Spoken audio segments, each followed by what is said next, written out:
Hey folks, welcome back to my channel, or if you're new here, I am Julianne Hoore, the bearded bombshell of the Scottish drag scene. Today we're going to be visiting the runway of Drag Race UK Season 2 and checking out the first ever looks that the girls presented on the stage. There was two looks that they had to do. They had to do both a gay icons look as well as a look inspired by their hometown and why they are the queen of their hometown. There are some amazing looks, so let's just get straight on into it. First off, we're going to do the gay icon looks, and first in is Joe Black doing David Bowie.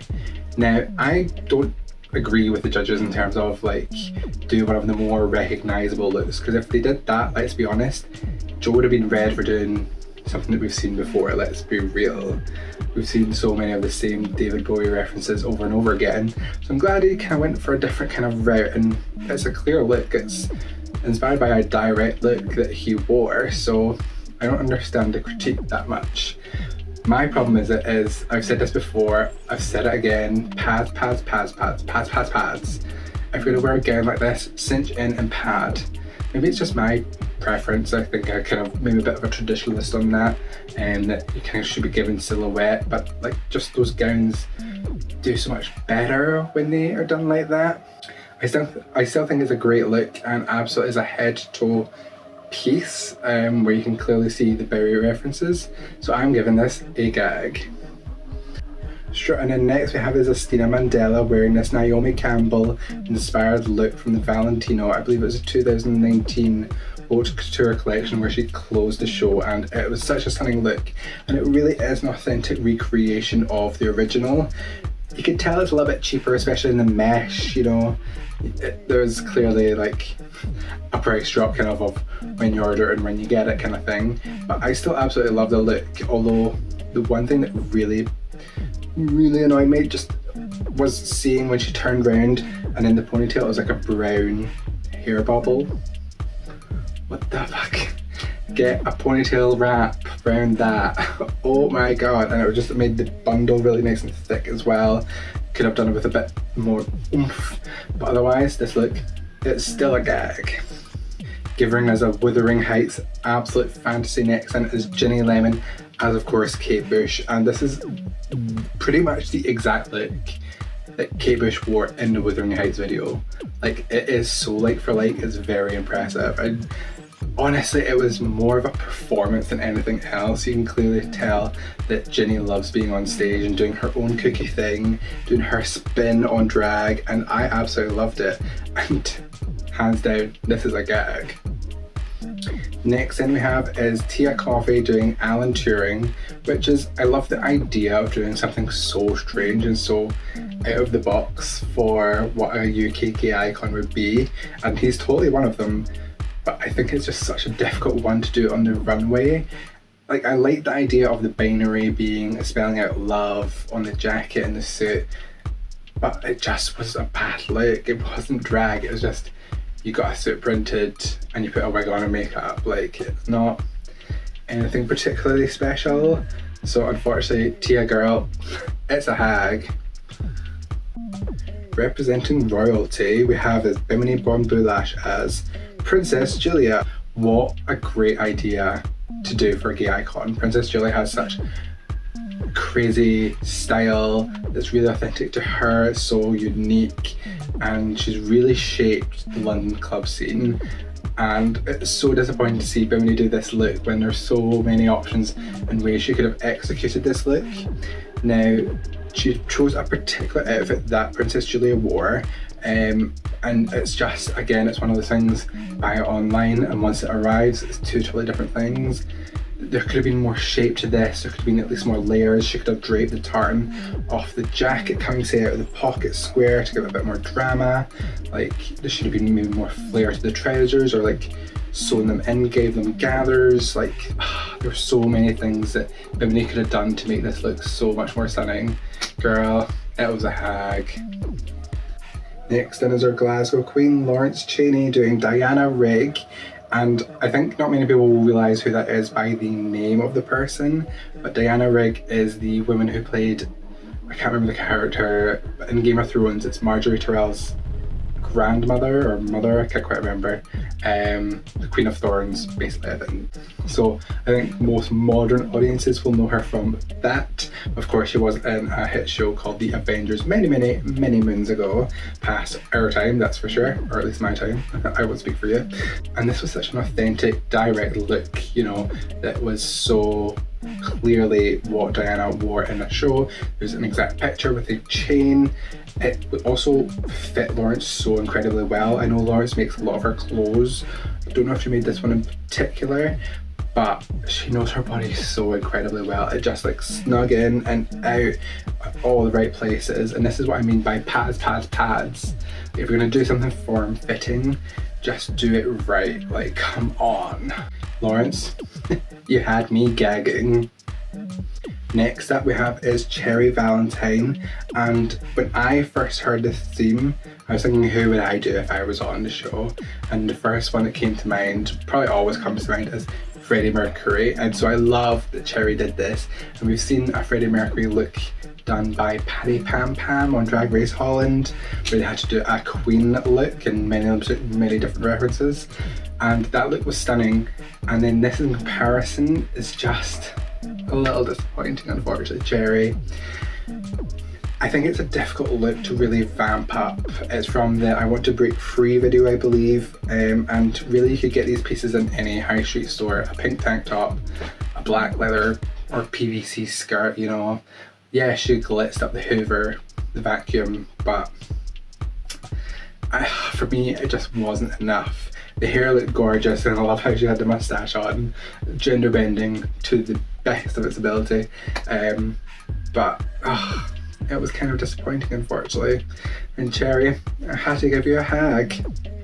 Bouncing in next we have is Veronica Green as Boy George, and this was Boy George on stage. Like, it is so, again, light for light, kind of like Lawrence's. It's something you could totally see him wearing, and the layers, the style, the colours, the fabrics, it's something he would be wearing. Even the fact that Veronica got an exact pair of his shoes as well, he literally wore this look. Unfortunately, I didn't see much of Veronica in the look. It was just more of kind of like a really well done costume of Boy George. It was still such a great look, and it is still a gag. Next we have is Ahura as the Dame Vivienne Westwood. Wow, love Vivienne Westwood, that's such a great idea. And there's bits of this that I like. Yes, there's so many parts of this that are Vivienne Westwood, I will give you that. The corset is right, the skirt, the tartan, the kind of the makeup and the hair. It was Vivienne Westwood, but I feel it was too many different parts of her brought into one look that just didn't work for me. As I said, I love the skirt. I think the layering of the skirt and tartans worked really well. The black and white boots just seemed so out of place. I wish you could have had like similar boots that Naomi Campbell wore, not boots but heels, and that would have worked, because in that runway show they wore tartan. And then she's got the corset on in this wild green colour, like so out of place. It's not even like corseted in, it's just kind of like placed on her body, so it's shifting all over the place. I can see why she wasn't in the top, but I can also see why she wasn't in the bottom. There was elements that were great on their own, but all together it just didn't work. And it almost seemed as if the cape was there to cover up the back because it wasn't laced up. Like, punk isn't sloppy, but this was sloppy, and Ahura, it's a hag. Next in is Sister, and doing Dusty Springfield.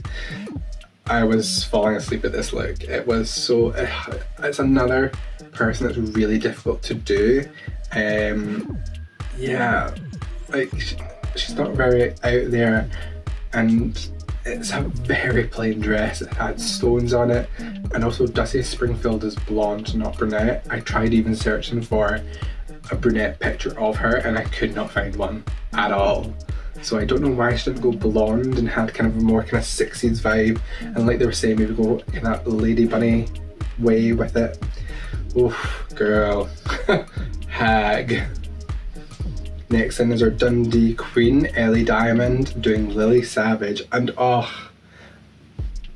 love Lily Savage. She's so iconic. And honestly, such a great choice. Doing the pink leopard print as well, like that's something she's definitely worn before, 100%. I'll find a picture.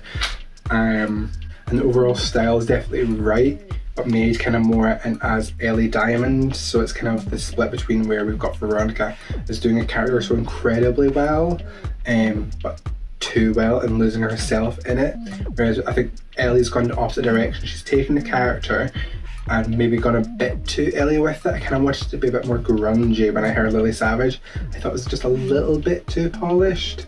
I kind of wanted to be maybe tackier with bigger jewellery, like maybe ridiculous fur stole, maybe like a big huge like martini glass or cocktail glass, something to kind of make it a bit more punchy. But otherwise it's still a gag. And our last gay icon is a duplicate Naomi Campbell with taste. Now I don't like this as much as Estina Mandela's because I love the idea that she went for kind of a more vintage Naomi, kind of 90s early supermodel. However, she's kind of going for that kind of sexy, kind of like there was leather, or it was, felt like leather pieces, well fitted, you know. And if you're going to do that aesthetic, go all out with it as well. Go to it was the Miss S&M collection, I believe in 1992, which is more colloquially known as the Bondage collection. And really go all out with it. Have like the straps of the leather and chains coming off, you know.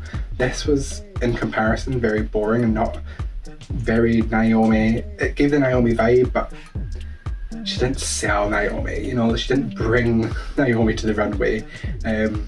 Yeah, sorry girl. It is a good look though, I will give it that. I still enjoyed it and I understood Naomi from it. I just feel she could have gone so much further. So I'm still going to give it a gag. On to the next runway theme we have is our hometown looks.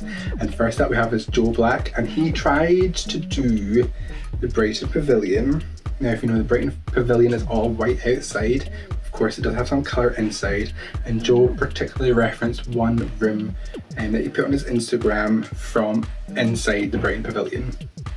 The unfortunate thing is you're meant to be representing your hometown and what we know it for. And if you're going to do the Brighton Pavilion, it should probably be white. So I can totally see why the judges read this, and it just wasn't great as well either. I love the crown, but the costume was a costume, let's be real. It wasn't drag, it was a costume. And this is where I feel Joe's kind of fell out of what he's known for, and he's definitely overthought it. Like definitely. You're going to do a single room as your inspiration from the Brighton Pavilion. Oh, choices. This is a hag. Next up is Estina Mandela, who got read for filth for doing her ASOS jacket on this runway, which I thought was hilarious. She's representing East London here, and you know what? Yeah, okay. On a normal day, this look would be a hag. Now, even though it was an ASOS jacket that she was wearing down the runway, like, wow, like, choices. She really sold it with the styling of it, but also the personality when she was walking down that runway, strutting down the runway. Oh, like, she gave character for sure. So I can't complain with it, honestly. It's a gag. So during filming, I kind of forgot / kind of went past my notes on Ginny Lemon, so I'm just putting in some recording just now. So of course she did the Worcestershire sauce kind of reference, mixed in with the OG drag king from Worcester, Vesta Tilly, which I think is a phenomenal idea for Drag Race. We should definitely have drag kings in Drag Race anyway. Hopefully we'll get them in there ASAP. All drag is indeed valid. This is super cute, love it. I think it's again very up Ginny Lemon's street, being yellow and that kind of mustard colour, feeling saucy. You know, she's given everything that she would normally give, but in a totally kind of different vibe, but also with that Ginny Lemon twist. Absolutely love this. It is indeed a gag. Next in is Tia Coffee representing Nottingham, and wow, talk about costumes. This came out of a bag, for sure. And then she was like, oh, I need to make it drag, and threw on like big drag jewels on her chest as a necklace. Like, oh girl, no. Sweetie, no. This was really bad. It was head to toe just a costume. So unfortunately, girl, it's a hag. Next thing we have is Bimini on Boulash, representing Norwich. And I really love this look. I thought it was really great. Yes, her tucking tape was showing, which was not great. I will give them that. And I really did not like the hair. I think it could have been a little bit more polished, but still grungy, you know, with the mullet. Like, there's just a little bit more finesse could have been gone into that. However, I love this little bodysuit that looks as if it's reconstructed from an actual Norwich jersey. I'm not sure if it was though, and because it had Bimini on the back for a start. I love the lacing up the sides, the shape of it, and how it exposed her body. I thought that was really well done. No complaints here from me. I thought it was cute, and it's a gag. Next up we have is Lawrence Chaney representing Charles Rennie Mackintosh on the runway. Like, wow. Taking a Glasgow reference, Charles Rennie Mackintosh, if you don't know him, was an architect, and he really shaped Glasgow city centre, creating places like the Glasgow School of Art, which I've applied many times and been rejected many more times. His iconic rose can be seen all over Glasgow, so taking this as a reference was so clever. And even having the stained glass headpiece and the latex gown, I thought this was honestly stunning. Ugh, gag. Representing Darlington, we have is Cherry Valentine. Now, I've never been to Darlington, so I decided I'll do a little Google search, and literally most of the pictures are of that clock tower that she's talking about in the episode, so I can see why she did it. It totally makes sense. And taking it a different direction with, like, you know, steampunk, I thought that was very clever. Cherry has a very unique aesthetic for sure on the show, and one that I do personally absolutely love. The way she used the cogs on the jacket for embellishment. The only thing I would say, there could maybe have been a bit more volume on the back of the jacket. I think if she added some tulle in there at the back, it would give it a bit more volume, and on the sides, and she could have shaped it up with the jacket. But I'm not complaining, because girl, this is a gag. Next up is Veronica Green, representing Lancashire as the Red Rose of Lancashire. And now, okay, this gown is beautiful. Hands down, like, don't get me wrong on that. It is beautiful, it's well made, and it's huge, beautiful. But she says she's representing the Rose of Lancashire, and it's an upside down rose. Oh, come on, girl, no. There needs to be so much more done to this look to make it a rose. Like, even like have the skirt like come up and expose the petticoat and have roses underneath, like on the petticoat. I think that would have been really clever, but then instead she just put 3 roses in her hair. Sorry, that is not enough, girl. Even Cherry Valentine recently did a beautiful look with roses. There's so much more that could have been done, whereas she had this idea she wanted this big dress, which she could have done at any other point in the competition with best drag. This would have been great for a best drag look, totally. But no, girl, it's a hag.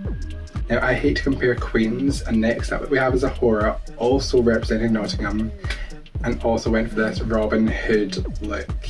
And girl, sorry Tia Coffee, she clearly outdid you. It's clearly not just a costume out of a bag, it looks made for her. Obviously the kind of sexy elements with the cutouts on the bodysuit. I do have a problem with those though, they sit far too high. They should be on her waist to cinch her in a little bit more. They just look really off, and her torso looked this big instead of what could have been this big. Really cinched in the waist and then nice long legs. Not complaining, it's still very well done. I absolutely love the look, and it is a gag. Next up is Sister, giving us a visual tale of Liverpool, and we've seen these girls like 100%. If you've lived in the UK for any length of time, you've at least seen this girl on TV. 100%. I do agree with Michelle that there could have been a little bit more done to the look. For example, the house coat that she's got on could have been bigger, one of those big huge ones with the fur going on that, and then she could have had fur on the slippers and even trimmed on the pyjamas. there could have been more done to this look. I totally agree with Michelle on this, but I don't think it was really that bad. It really told a story as well with it, so I'm gonna give this girl a gag. Next in is Ellie Diamond representing Dundee, and she represented Dundee so incredibly well with this Beano. I can't even remember the character's name. But, oh, it was so good. This vinyl dress that she made, stunning. Like, that would have been so difficult to do. There is a little bit of a problem in the back where it's like bulging a bit too much where the zip is. The fabric is just so hard to work with that it's really hard to fix problems like that and really make it kind of like slimline, whereas obviously latex is a very different kind of fabric. So I understand how she struggled with that zip in the back, and I'm going to give her a pass on that. And it still again totally represents Ellie's style. Yes, we've kind of seen this dress before in her entrance look, but it's so wildly different with the character and she doesn't get lost in it. So girl, you got a gag from me. And last in is our Welsh queen, Tace, of course, being the Welsh flag. And yeah, I love this look. I think it's great. It's particularly inspired by a look by the Blondes, so you can totally see the reference there, but how they made it really to Tace. And obviously the dragon is so well made. It looks great. The hair goes with it so incredibly well. Also, I just feel that the size of the dragon and all that fur, her body gets lost in it, where she's just basically a head plunked on top and two legs just moving with it. Yeah, so that's why I think this look didn't really go over so well with the judges, perhaps, in that it's just, she gets a little bit lost in the outfit, which is strange for a fashion girl. Overall, I'm still living for this look, and it is a total gag. And that's it for the queens. What I think is really interesting to look at is that the queens filmed the show so long ago now. It's been such a long time, and you can definitely see from the promos and trailers, although it's difficult to not compare them to the looks that they've done on the runway, it's clearly an advanced level of where they have been from when they entered the show to where they are now as queens. What I'm so interested to see is the upgrade, I hope, of the queens from when they first went into lockdown and had to pause filming, and from when they returned. I'm really looking forward to see how that develops the queens. I think it will really show a lot of the girls that are still there. Unfortunately, we had to say goodbye to Joe Black on this episode. So sad not to see more of Joe. I love their aesthetic and drag. I think they're really stunning, but we'll be keeping an eye out on their social media. Make sure to go give them a follow. My gaggiest gag would probably have to go to Lawrence's Glasgow look. Ah, that was so beautiful, so well made, and just really told the story of Glasgow as well. And it, great job, Lawrence. Cannot wait to see more of what you do on the show. Let me know in the comments down below who was your gaggiest gag. And if you enjoyed the video, make sure to press the like button, subscribe, and ring that bell icon so you get notified every time I upload a brand new video. If you want to check out more of me, make sure to do so on all social media at Julianne Hoore. And I'll catch y'all in the next one. Bye, folks.